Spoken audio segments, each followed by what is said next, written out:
السلام علیکم ورحمۃ اللہ وبرکاتہ۔ رسول صلی اللہ علیہ وسلم لوگوں کو کسی کام کا حکم دیتے تو وہ کام ویسا ہی ہوتا جس کے کرنے کی لوگوں میں طاقت ہوتی۔ اس پر صحابہ رضی اللہ عنہم نے عرض کیا کہ یا رسول اللہ، ہم لوگ تو آپ جیسے نہیں ہیں، آپ تو معصوم ہیں اور آپ کی اللہ پاک نے اگلی پچھلی سب لغزشیں معاف فرما دی ہیں، اس لیے ہمیں اپنے سے کچھ زیادہ عبادت کرنے کا حکم فرمائیے۔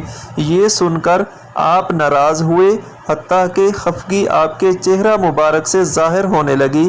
پھر فرمایا کہ بے شک میں تم سب سے زیادہ اللہ سے ڈرتا ہوں اور تم سب سے زیادہ اسے جانتا ہوں، بس تم مجھ سے بڑھ کر عبادت نہیں کر سکتے۔